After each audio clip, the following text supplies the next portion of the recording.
Pai, do Filho e do Espírito Santo. Amém. Ave Maria, cheia de graça, o Senhor é convosco, bendito sois vós entre as mulheres, bendito é o fruto do vosso ventre, Jesus.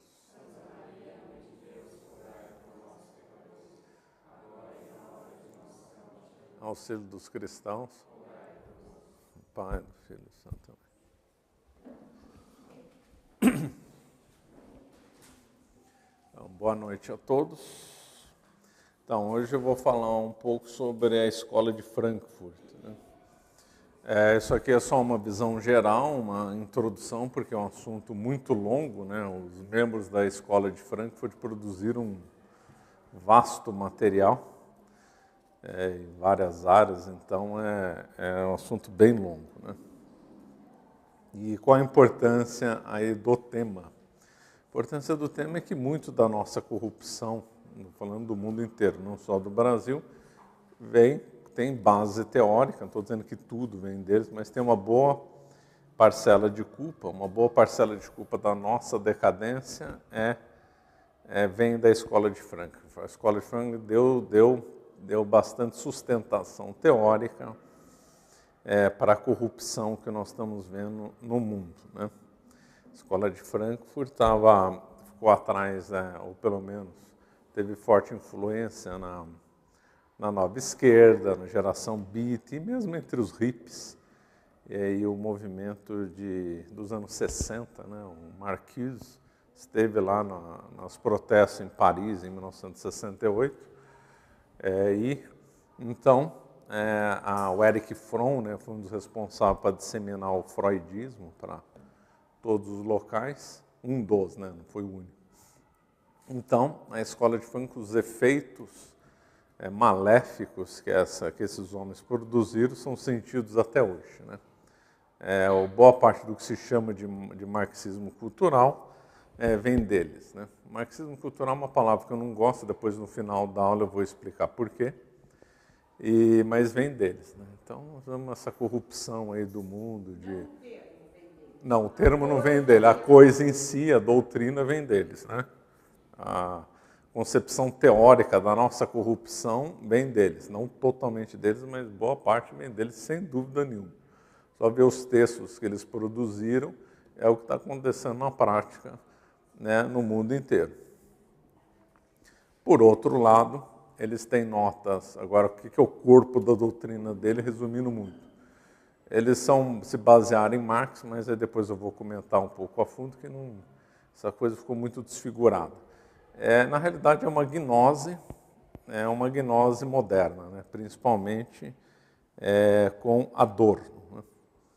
Adorno, então, que eu vou comentar, né, da teologia negativa, da teologia, da dialética. Ele escreveu um livro, Dialética Negativa, né?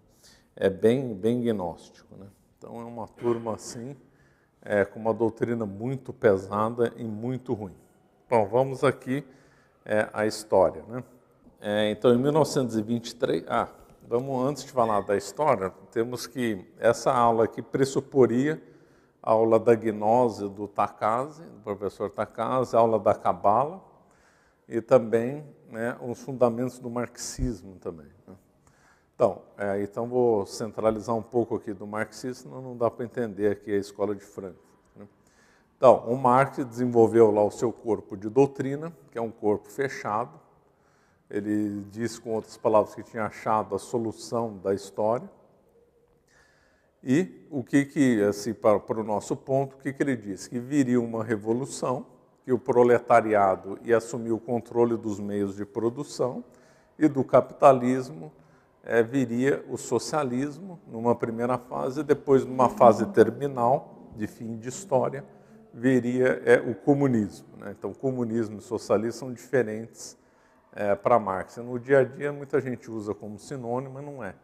Socialismo é uma fase preparatória para o comunismo. No socialismo, ainda existe a figura do Estado, e quem detém o controle do Estado é o proletariado. O comunismo, o Estado vai deixar de existir.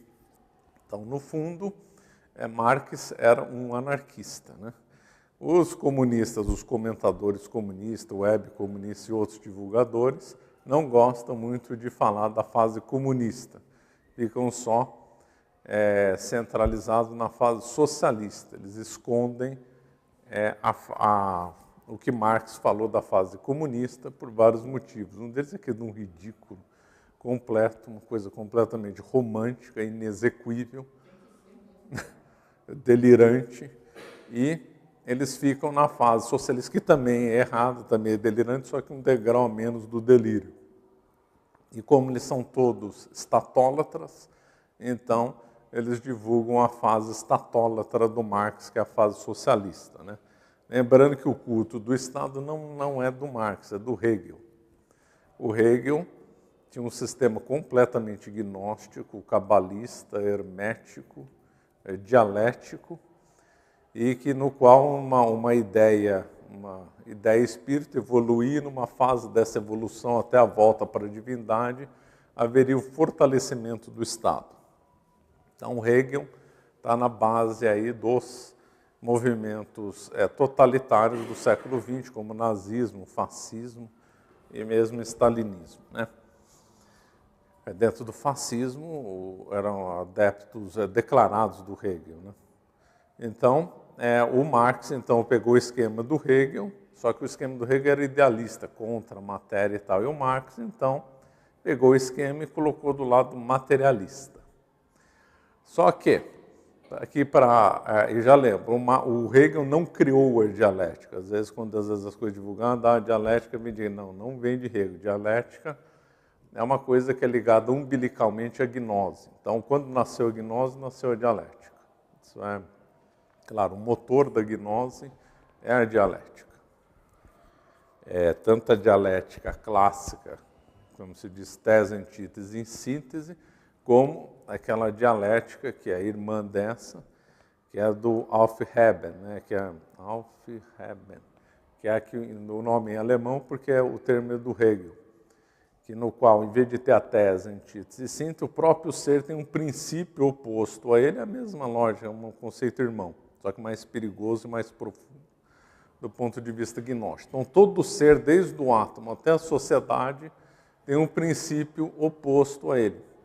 Então, eu, Marcelo, tenho um princípio oposto a mim mesmo. Então, existe um anti-Marcelo aqui em mim, na sociedade existe um princípio contra ela, e no átomo também tem esse princípio. Esse princípio gera uma tensão no ser, gerando aquele conflito tese, antítese e síntese. Então, o capitalismo, ele, segundo Marx, tem um princípio oposto a ele mesmo, que vai gerar uma tensão e que depois virá o socialismo, né?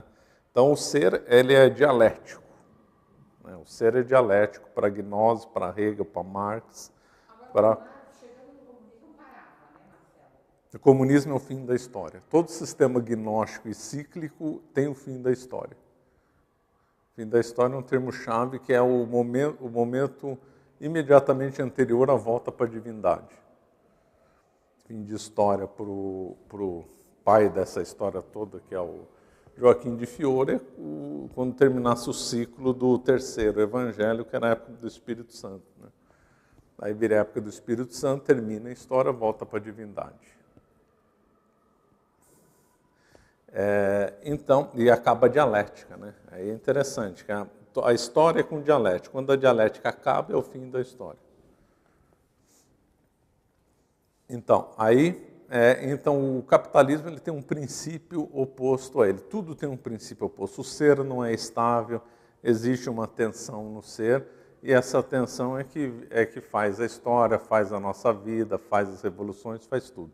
É lógico que isso é uma tolice. A coisa piora com Hegel, que ele juntou essa dialética que já é errada, que é uma dialética ontológica do ser, metafísica do ser, com uma forma de raciocínio, a forma de raciocínio dialética, que seria outro campo, que seria o campo da lógica. Então, quando se fala em dialética para Hegel, é ao mesmo tempo uma forma de raciocínio e ao mesmo tempo uma característica do ser. Então, houve uma fusão entre lógica e ontologia, coisa completamente absurda. Mas como a dialética tem que estar em tudo, ao mesmo tempo, então as coisas têm que estar misturadas. Lembrando que não existe dialética na história, não existe dialética como forma de raciocínio, a dialética é uma corrupção do pensamento, o certo é silogismo, premissa maior, menor e conclusão, e não tese, antítese e síntese, né? Bom, aí o Marx, então, esperava que a revolução viria pela base econômica, né? O sistema de Marx é claro. Então, existe uma infraestrutura que modela a sociedade, também chamada de base, que é feita pelas relações econômicas, só relações econômicas. Forças de produção, matéria, trabalho, tudo que relaciona a economia é a base da sociedade. E essa base da sociedade cria o que Marx chamava de superestrutura. O que é superestrutura? É tudo que não é econômico e decorre dela. Religião, cultura, arte, moral, direito, tudo é efeito da economia e das relações de produção. Então, a causa é as relações de produção. O efeito, né, a superestrutura criada a partir disso, é tudo que não é econômico. Cultura, nossa religião católica, para Marx, é uma superestrutura que vai desaparecer, na visão dele, claro. Né? Na fase comunista, né? Então, tudo isso é feito. Ele esperava uma revolução no qual o proletariado ia operar essa revolução sempre ligada à economia. Para Marx, na realidade, só pode existir duas ciências, essas duas, na realidade, é uma mesma, que é a história e a economia. O resto é totalmente secundário. Diz que tem o materialismo dialético, então a história é a luta de classe, a história é a realização das forças de produção e da economia. Né? O resto tudo é secundário para Marx. Né? Acontece que essa revolução não veio. Né? Aconteceu na União Soviética, mas não da forma como o Marx esperava. E mais, com boa ajuda. Não foi pelo domínio da mudança das forças de produção, foi via golpe de Estado, uma coisa que Marx não escreveu que ia ser nesse sentido. E pior, os comunistas da época da Primeira Guerra Mundial esperavam. Aí, para Marx, a revolução ia ser mundial, hein? Não ia ser nacional. Depois é que se criou o nacional-socialismo, né? No qual um dos grandes figuras foi o Mussolini. Então, primeiro porque para Marx a revolução é via tomada de poder pelo proletariado, não é com golpe de Estado, nem domínio do Estado, nada disso. E aí, então, para piorar essa coisa do Marx, né, que a revolução não acontecia da forma que ele esperava, muitos comunistas esperavam que a Primeira Guerra Mundial ia ser a Revolução Mundial Marxista, que ia ser operários contra donos de empresa. Né? Porque Marx é contra o conceito de nação também. A nação também é uma superestrutura também. Então, quando vier o socialismo, seria mundial e as nações iam desaparecer. E aí, então, a Primeira Guerra Mundial não realizou os objetivos do Marx. Pelo contrário, patrões e empregados lutaram do mesmo lado da trincheira contra outras nações. Então, aí muitos marxistas espertos, entre eles o Mussolini, perceberam que o lado nacionalista era muito forte, que não daria para desenvolver o socialismo sem o nacionalismo. Né? Então, aí nasceu o nacionalsocialismo com o Mussolini. Na União Soviética virou, na prática, um nacionalsocialismo e depois veio o nacionalsocialismo na Alemanha com o Hitler. Só que outros pensadores começaram a ver que essa história das bases econômicas ser a causa da revolução poderia ser pensada de forma diferente. E foram dois pensadores que chegaram à conclusão que deveria se fazer a revolução pela superestrutura, domínio das escolas, universidades, cultura, arte, religião. Tudo que o Marx achava que a revolução não poderia ser operada. Então, eles fizeram uma inversão dialética no conceito de revolução. Quem foram eles? Foi o Gramsci, que é o grande teórico disso, né? Antônio Gramsci, que era italiano, e aí escreveu dizendo que a questão da cultura era importante e que deveria se operar, então, uma influência marxista na cultura e, a partir da cultura, preparar uma revolução. Outro foi o George Lukács, outros dizem Lukács, não sei como é que pronuncia certo, ele era húngaro, né? Ou ainda Georg Lukács, ou Lukács, né? Em português a gente leria Lukács, né? Ele era húngaro, e ele também defendeu essa ideia parecida de Gramsci, né? E aí ele se juntou a um Félix Weil, que era rico, muito rico, aliás, que aliás era de origem argentina, curioso, né? Ele tinha morado na Argentina e depois voltou lá para a Europa.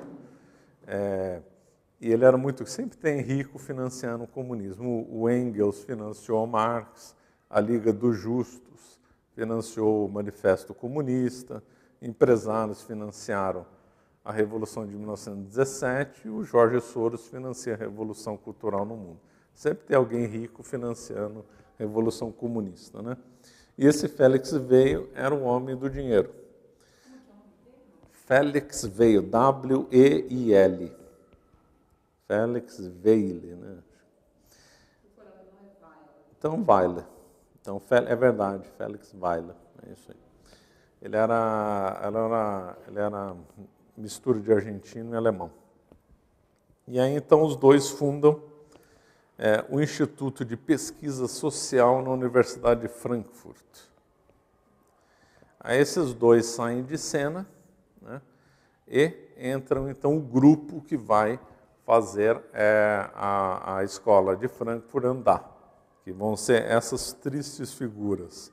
Max Horkheimer, né, que também tinha bastante recurso, Theodor Adorno, o mais radical deles, o Herbert Marcuse, que era muito ligado a esses movimentos de nova esquerda, anos 60. Então, ele foi fundado em 1923. O Lukács se desentende com eles, abandona o instituto, né, e aí fica sob o controle deles. Theodor Adorno, Marcuse, o Pollock. Pollock não é a mesma figura do Pollock, pintor americano, é outro Pollock. Erich Fromm, ainda outros, Lowenthal, e também muito ligado a eles é o Walter Benjamin, uma figura importante na história do judaísmo, amigo do Gerson Scholem, né? Ele trocava muita correspondência com Adorno e ele era também muito ligado ao Gerson Scholem, né? Ele se matou, né? Scholem, sim. E ele era muito amigo do Adorno também, eles trocavam muitas cartas. Ele era a figura associada à escola de Frankfurt.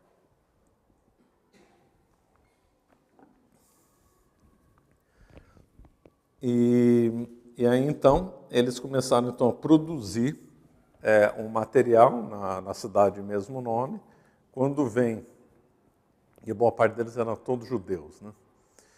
E aí, quando vem o nazismo, eles são obrigados a abandonar a Alemanha e se mudam para os Estados Unidos. Ficam ligados a... Ele é de 1933. Não, 33. Com a ascensão do Hitler, eles vão embora.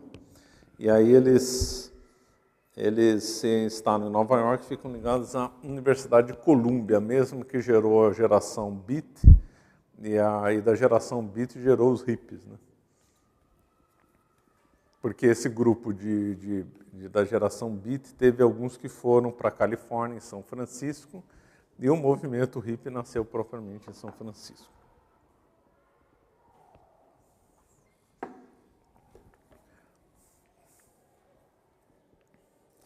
E o que em linhas gerais, eles defendiam? Eles defendiam, toda vez que se fala escola de Frankfurt, fala da teoria crítica, né? E quando se fala de crítica, na realidade, o primeiro nome que vem é de Kant, não é deles, mas, na realidade, a crítica deles é muito mais demolidora do que a do Kant, né? Ou melhor, o criticismo deles é muito mais radical que o do Kant, nesses termos, né? Então, a teoria crítica deles, o que é, em resumo? Destruir a civilização ocidental. É esse que é o objetivo deles. É destruição completa da civilização ocidental e dos três pilares que a formaram. Tradição romana, né, que deu principalmente para nós o direito, a tradição grega da filosofia e a teologia, né, que vem, obviamente, de Israel. Então, dos três pilares, aliás, aquele discurso do Bento XVI, quando ele fala no parlamento alemão, é bem bonito que ele discorre sobre os três pilares, né? 2011, acho que foi o discurso dele. Então, o objetivo deles é declarar, queremos o fim da civilização. Tá bom. Então, por isso eles partiram para uma crítica radical contra tudo, contra absolutamente tudo. Aí poderiam perguntar, o que eles propunham para pôr no lugar? Nada. Por quê? Porque não precisa pôr nada no lugar. Por quê? Por causa da dialética, né? Então, pela dialética, o movimento de construção gera destruição. Da destruição vai gerar a construção, automaticamente. Porque é tudo um processo de tese, antítese e síntese. Eles eram radicais adeptos da dialética. Então, só precisa destruir a civilização que algo novo vai surgir. Nem precisamos nos preocupar como é que vai surgir. Porque é da natureza das coisas que seja assim. Então, eles partiram para uma crítica realmente violenta, com vários traços aí gnósticos, né? Com o objetivo, embora isso aí vai se perdendo, né, ao longo do tempo, com o objetivo de impor o marxismo na sociedade. Então, eles queriam igualitarismo, contra os empresários, contra tudo. Mas depois, com o tempo, principalmente com Adorno, né, essa coisa vai se desfigurando. Mesmo a nova esquerda não tem muito mais traço marxista, né? Quem é marxista clássico tem que ser contra a escola de Frankfurt, contra Gramsci, contra o Lukács. Porque o Marx deixou muito claro, o sistema é esse aqui. É a economia que gera as coisas. A economia é causa, o resto é efeito. A revolução virá pela apropriação dos meios de produção. A economia é que é a base de tudo, não é a cultura. Isso o que eles propõem é um marxismo heterodoxo. Então, quem for marxista clássico tem que ser contra a escola de Frankfurt. É uma pesquisa aí rápida que eu fiz, tem muitos marxistas clássicos são contra a escola de Frankfurt. Outros tentam compor, né? Mas alguns, né, são contra a escola de Frankfurt porque ela perverteu os princípios de Marx. Isso. E, de fato, está bem desfigurado mesmo. Principalmente depois. Bom, aí então, o que diz essa teoria crítica? Tem que criticar tudo. Então, tudo mesmo. Então, por exemplo, a razão é uma coisa errada, porque a razão ela é fonte, aí eles pegam uma certa leitura marxista, a razão é meio de opressão. Então, o modo de um empresário oprimir o proletário é via razão. O modo de o homem escravizar a natureza é pela via da razão. Então, tem que atacar a via racionalista. Olha, isso é bem gnóstico, né? Ódio à razão. Eles atacavam expressamente, eles tinham ódio ao iluminismo. Aí podemos, então eles estão certos no ódio ao iluminismo, porque o iluminismo é contra a igreja, então está certo ser contra o iluminismo. Só que eles são contra o iluminismo por outro ângulo, né? Não pelo ângulo católico. E, na realidade, na visão deles, iluminismo, igreja católica fazem parte tudo no mesmo contexto, né? A razão é tudo igual. O movimento eslavófilo falava a mesma coisa, chamava Roma de, como é que era? Igreja iluminista, né? Então, tudo que tem algum traço de razão, está tudo dentro do mesmo área, tudo tem que ser atacado, tudo é fonte de opressão, né? Outra que é coisa fonte de opressão, que é bem interessante e que se aplica hoje em dia, né? Além da coisa de razão também, os conceitos. Então, qualquer conceito é opressor, tem que ser abandonado. Então, dizer que isso aqui é um celular é uma abstração, isso aí está errado, não pode dizer. Definir as coisas não pode, nada pode ter conceito, não existe. Não pode existir nada abstrato, nem conceito, nada. Por isso que depois o Adorno vai criticar bastante o Hegel. Acusou o Hegel de ter a dialética positiva e aí então ele criou a dialética negativa, né? Então, não pode ter conceito, não pode ter nada vinculado a uma abstração, nada. Tem que ser tudo concreto, mas depois isso é só uma coisa prévia, a radicalização vai aumentar depois. Tem que ser tudo. Quer dizer que Hegel tinha uma dialética que não destruía absolutamente tudo? Tudo, nesse sentido. Nesse sentido, porque ainda tinha as abstrações, o mundo da ideia espírito, conceitos abstratos e tal. O Adorno expressa em dizer que não pode ter nenhum conceito, nada. Tudo tem que ser absolutamente aniquilado. Pois é. Ele dizia que a verdade como definir no conceito não pode. Aí numa conversa interessante que ele tem com Horkheimer, o Adorno vai dizer: a verdade depende da teologia negativa.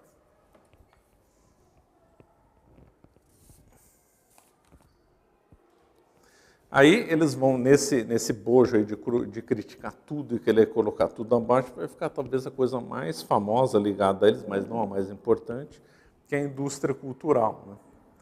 Toda vez que se analisa a cultura, quem for de índole marxista ou de esquerda em geral vai falar da indústria cultural, vai citar a escola de Frankfurt, né? Então o que é indústria cultural na visão dele? Ele diz que os empresários, para perpetuar os seus valores, e mesmo as pessoas também vão criticar a família, obviamente, esses empresários, então, para perpetuar os seus valores, vão produzir arte, vão produzir cinema, qualquer coisa que seja na esfera cultural para manter o status quo, para manter o poder deles. E que seria tudo voltado para as massas, para escravizar as massas, que as massas vão acabar acreditando nessa cultura e assim vão ser alienados, né? Esses são conceitos bem marxistas, né? Alienação é um conceito. Na realidade, a alienação é uma coisa que vem lá atrás, lá com Lutero, Rousseau, Marx. O quê? Não sei.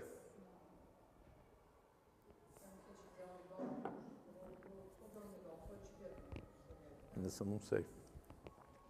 Então, a indústria cultural, então, para eles, é uma coisa capitalista que visa, então, a manutenção do status quo.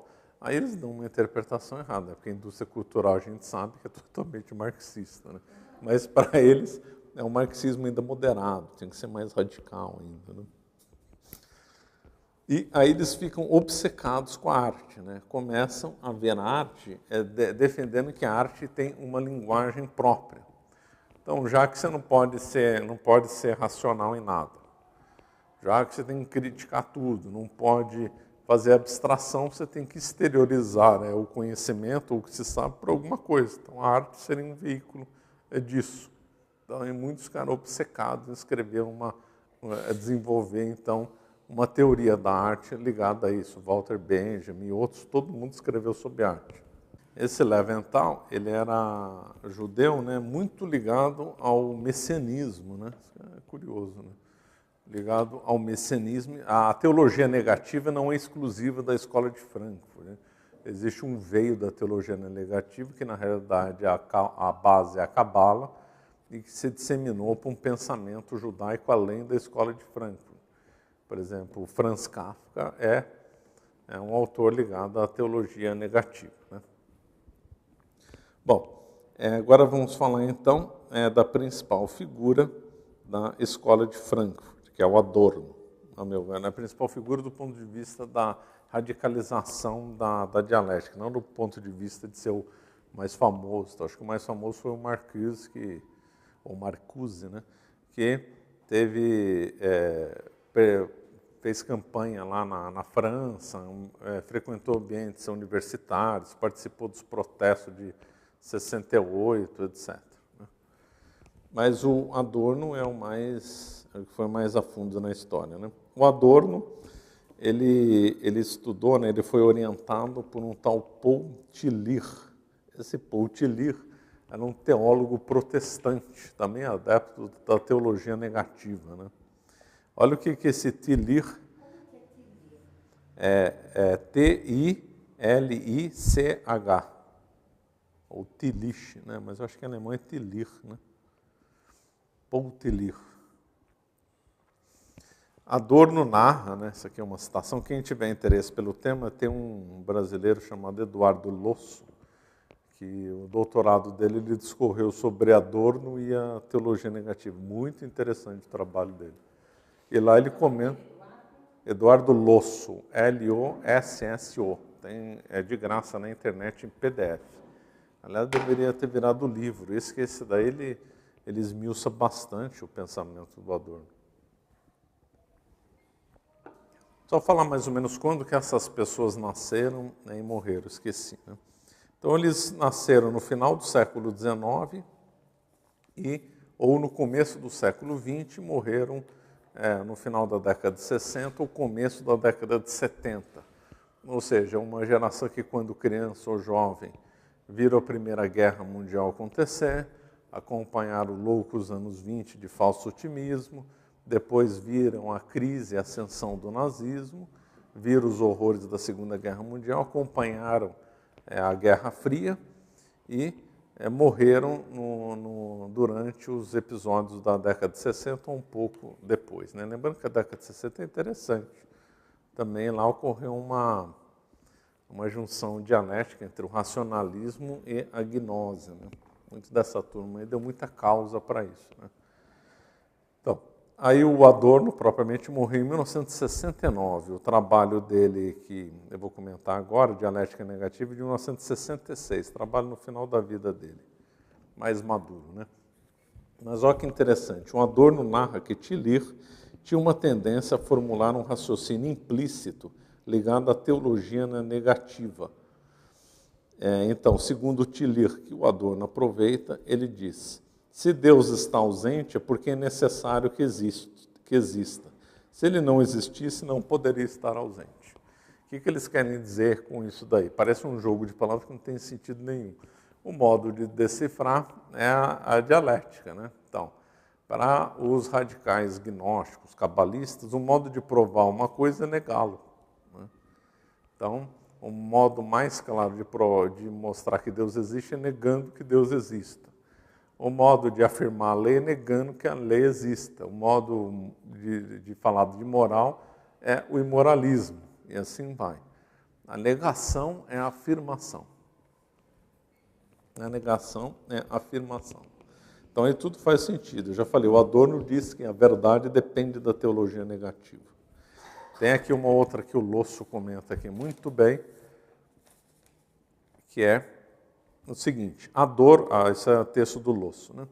Adorno mostra que a salvação da herança teológica não está em se aferrar a dogmas, e sim no processo de profanação radical que faz a herança teológica perder-se e, ao que tudo indica, reencontrar uma negatividade teológica no seu próprio extremo. Parece um cabalista falando. Né? E a verdade na negatividade da dialética negativa só pode ser entendida por meio da negatividade teológica. É a teologia, antes de mais nada, que fornece o conceito de negatividade. Ela que mantém o materialismo. Ou seja, é a velha tese cabalista. Né? O materialismo é uma exteriorização de uma visão teológica de mundo. Né? O materialismo ele nasce da teologia, a teologia que sustenta o materialismo. Nessa visão, o panteísmo é a gnose sobre ângulo materialista. O marxismo seria uma exteriorização da gnose. Né? Muitos autores, além da Escola de Frankfurt, se referem a Marx como profeta, se fala em socialismo religioso, se fala em socialismo messiânico. Né? O Lowenthal, da Escola de Frankfurt, falava nesses termos. Né? Bom, nessa dialética negativa, podemos apontar aqui alguns pontos com a gnose. Né? Vamos pegar aqui alguns. Né?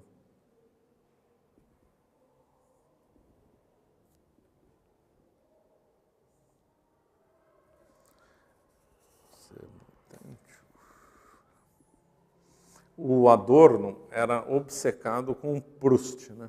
O Proust né? Não é Proust, né, que fala.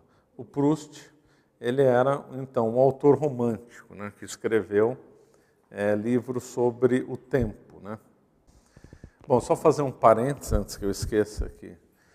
Disso, então, quando eles foram para os Estados Unidos, olha o delírio, né? Então eles fugiram do fascismo, criticaram o fascismo, chegaram nos Estados Unidos e definiram a sociedade americana como fascista. É uma coisa completamente sem sentido.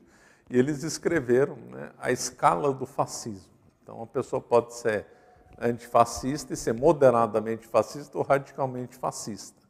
O termo que eles usam para fascismo é o que é empregado hoje no Brasil, por exemplo. Então, quando os comunistas, que eles chamam todo mundo que não é adepto da idade do pensamento de fascismo, é com base neles, da escola de Frankfurt.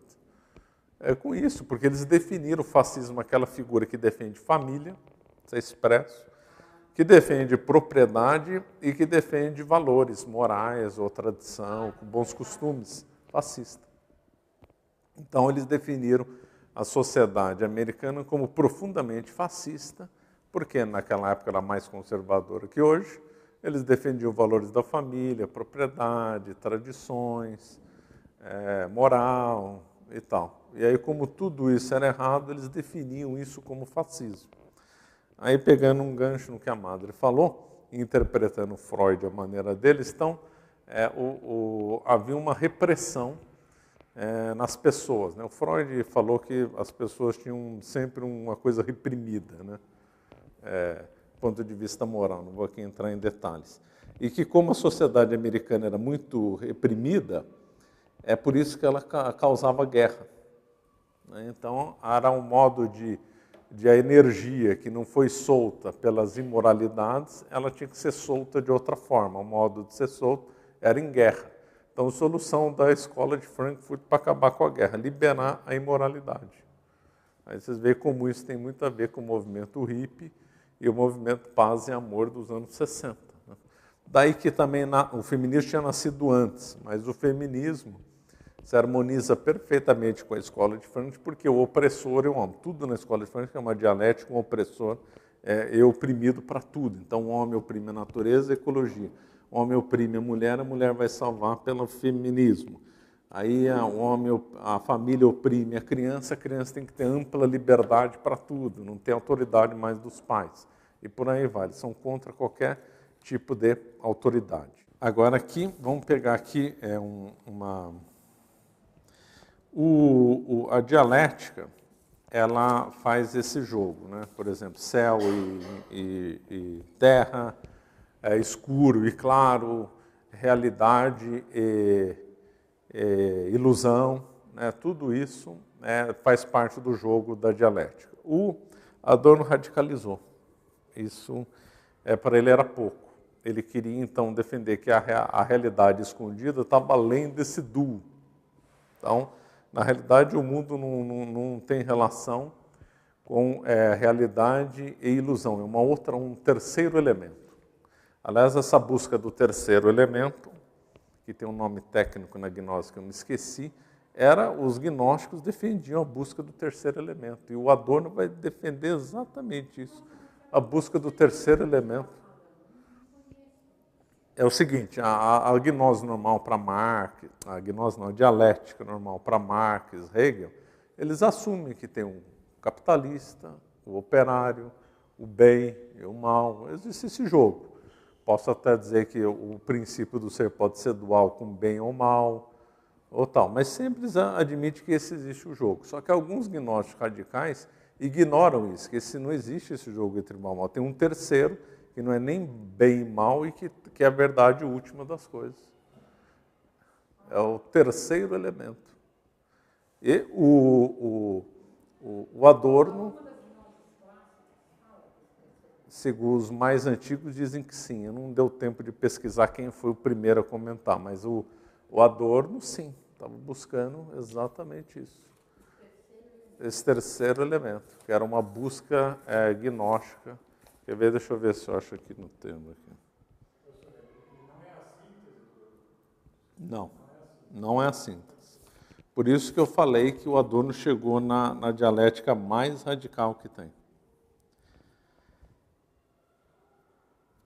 Aqui, um outro trecho aqui, comentário dele, né? O ponto de chegada da dialética negativa é o niilismo. Crer na ausência de sentido ou propósito para a existência é a forma de nos libertarmos de todos os discursos totalizantes, dando uma liberdade inédita para o indivíduo voltar-se para si mesmo e descobrir-se como exilado em um cosmos estruturado pelo mal. Aqui o mal não é o mal e tendo o mal e o bem, não, é o mal e o bem.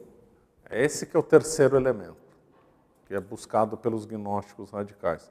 Essa dualidade, na visão desses gnósticos radicais, não é, essa dualidade, é uma terceira... Aqui, achei o termo, aqui, sabia que eu estava anotando. É o tertium quid dos gnósticos na origem. Nem a ilusão, nem a realidade, mas sim uma terceira alternativa que supera a dualidade. Eu não me lembro de ter visto nenhum texto dialético mais radical que esse do Adorno. Realmente é impressionante. Ele chegou no ponto aí na vida de um niilismo, de uma negação assim, inacreditável. Inacreditável. É realmente impressionante. E aqui os comentadores dizem, né, que ele foi no extremo de Baudelaire e desses outros que têm essa negação completa. Né? Ele tinha aversão a qualquer totalidade, a qualquer conceito. Né? No fundo, está negando o ser. Né? Então, aqui não vai dar, isso aqui é só uma mera introdução, né, para vocês verem como é perigosa essa doutrina e até quão fundo vai o Adorno nesse delírio dialético. Agora, a reflexão que eu queria levar é que a escola de Frankfurt, na origem, era marxista. Esses termos aqui já não são mais marxistas, isso aqui já está mais para a gnose pura. Né? E mesmo o mundo de hoje não está mais assim mais para o marxismo clássico, né? Está mais para uma gnose cultural. Essa que é a verdade. Falam de marxismo cultural, mas eu já tinha falado em outra aula, eu acho que está mais próximo de uma gnose cultural. Né? Na Cabala, se espera que a vinda do Messias vai ser precedida numa época de corrupção gigantesca, de corrupção total, de degradação máxima do ser humano. Né? Isso é expresso na Cabala, é óbvio. Né? Se você for para firmar os mandamentos, tem que negá-lo. For firmar a moral, tem que negá-lo. Esperar a vinda do Messias, tem que negá-lo ao máximo. Então, no momento que o homem estiver no lugar mais baixo, o Messias há de vir, segundo a Cabala. Né? E é isso que está sendo preparado. Né? No fundo, o nosso mundo ele é extremamente religioso, ele é extremamente fruto desse niilismo e dessa teologia negativa ainda. Bom, perguntas? Lembrando que esse texto aqui do Adorno, assim, para conceituar, isso aqui não é muito comentado, não. As pessoas, quando vão comentar mais da escola de Frankfurt, também depende. Muitos vão comentar o Fromm. Fromm virou um autor muito popular. Ele gerou discípulos no paralelo que ele fez entre Freud e Marx. Muitos vão para a indústria cultural, conceitos de cultura aplicada às massas. Outros ficam no conceito da crítica, né, de criticar tudo. Não, às vezes essa linguagem da escola de Frankfurt pega, né? Quando a gente vê, vocês precisam criticar mais, a sociedade precisa criticar mais, é o criticismo deles. Né? Então se pega mais nisso. Esse fundo aqui, analisar o Adorno sobre esse ângulo, é bem comum, viu? Não é assim, não é que eu sou o primeiro a falar sobre isso, mas não é assim que é o que se divulga mais sobre isso. Né? Uma coisa que a escola de Frankfurt gera um outro efeito, nesse ódio à conceituação, é quando nós vemos, por exemplo, no veganismo. Né? Então, por exemplo, coxinha é com frango. Não tem coxinha sem frango. O veganismo diz que tem coxinha sem frango. Né? É um esvaziamento semântico, um esvaziamento conceitual. A palavra não vale mais, não tem mais conceito. Hambúrguer vegano. Isso não existe, uma contradição em termos. Né? Porque o hambúrguer é de carne. Eles estão promovendo um esvaziamento semântico. Isso aí lembra o nominalismo, né? Flatus votis. Né? E então, ver como essas coisas nominalistas, gnósticas, materialistas, dialéticas vão impregnando na nossa sociedade e a gente vê isso aplicado na esquina, num restaurante vegano, quando ele coloca, por exemplo, também quibe vegano. Quer dizer, uma coisa completamente... Dá outro nome para a coisa, dá o nome bolinho A, pronto. Mas não quibe, não coxinha, com esvaziamento semântico. Né? Então, destruindo o conceito das coisas, o Adorno e adorar isso, Horkheimer e adorar. Estamos sendo realizados no veganismo. Né? Então, é triste, muito triste.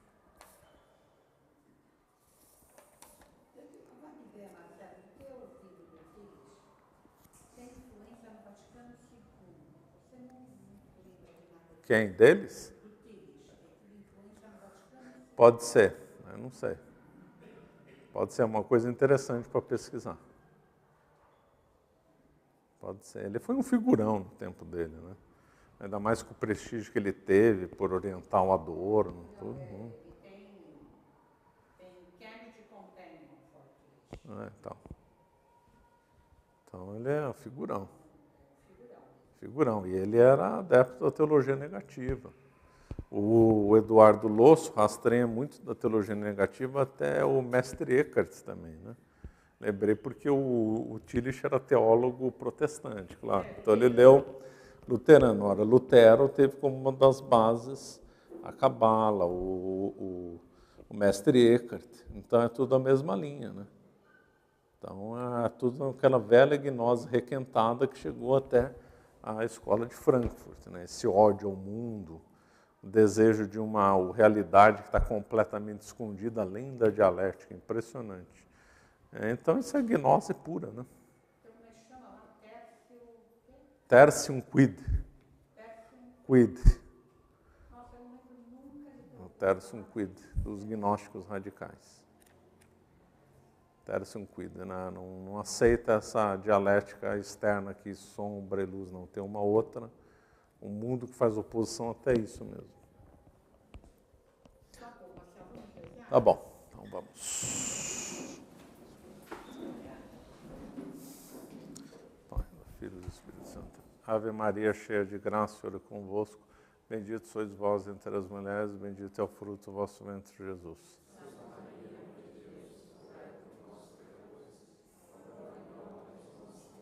Auxílio dos cristãos. Pai do Filho.